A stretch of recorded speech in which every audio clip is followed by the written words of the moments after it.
Jésus-Christ était venu préparer la voie à l'effusion de l'Esprit. Ou plutôt, sa venue en chair préparait sa venue en esprit. Et celle-ci devait accomplir sa promesse. Je demeurerai en vous. Jean 15, 4. Sa venue visible faisait appel à l'âme, c'est-à-dire à l'intelligence et au sentiment. Et il fallait que ceux-ci commençassent par l'aimer et lui obéir pour qu'il se révélât ensuite d'une manière plus intime. L'attachement des disciples à leur maître devait les préparer à recevoir le baptême de l'Esprit. De même, à présent, ce n'est que quand nous écoutons la voix de la conscience, cherchant à observer avec amour ce que Jésus nous prescrit, que notre cœur se trouve préparé à être rempli de l'Esprit.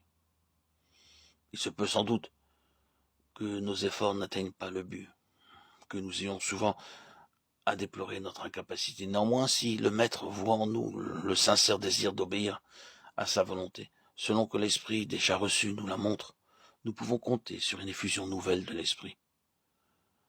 Ne voyons-nous pas là pourquoi l'Église réalise si peu la présence et la puissance de l'Esprit? On ne comprend pas encore que si l'effusion de l'Esprit doit être précédée de l'obéissance, il n'est pas moins certain que l'obéissance doit être suivie de l'effusion de l'Esprit. C'est se tromper que de prétendre être rempli du Saint-Esprit avant d'obéir, comme c'est se tromper aussi que de voir dans l'obéissance la preuve d'avoir été rempli de l'Esprit. L'obéissance doit précéder le baptême de l'Esprit. Jean avait dit de Jésus que c'était lui qui baptiserait du Saint-Esprit et de feu. Jésus prépara par une école de 3 ans les candidats pour ce baptême. Avant tout, il se fit aimer personnellement de ses disciples. Il leur apprenait à tout laisser pour lui. Il leur disait qu'il était maître et seigneur. Il leur enseignait à faire ce qu'il leur commandait. Et dans son discours d'adieu, il leur parla à plusieurs reprises de l'obéissance à ses commandements, comme de la condition essentielle qui leur obtiendrait de nouvelles grâces. Il est à craindre que l'Église n'ait pas donné au mot obéissance toute la valeur que Christ lui attribuait.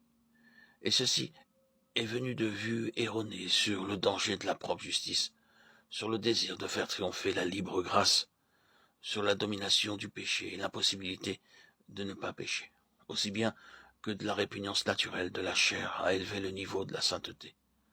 On prêchait la grâce et la foi, mais on n'insistait pas autant sur la nécessité de l'obéissance et de la sainteté. On s'imaginait ne pouvoir obéir qu'après avoir été rempli de l'Esprit, ne discernant pas que l'obéissance est au contraire l'étage inférieur par lequel il faut passer pour monter plus haut encore, et que le baptême de l'Esprit nous apporte l'habitation en nous de notre Seigneur glorifié, qui est la présence même de Christ promise à ceux qui obéissent. On ne voyait pas que l'obéissance à la voix de la conscience et à chacun des commandements de l'Écriture, quand un mot, servir Dieu d'une manière qui lui soit agréable, Hébreux 12, 28, est le passeport nécessaire pour entrer dans cette vie de l'Esprit qui témoigne de la présence du Seigneur. En négligeant cette vérité-là, on avait également oublié cette haute vérité qui va de pair avec la première.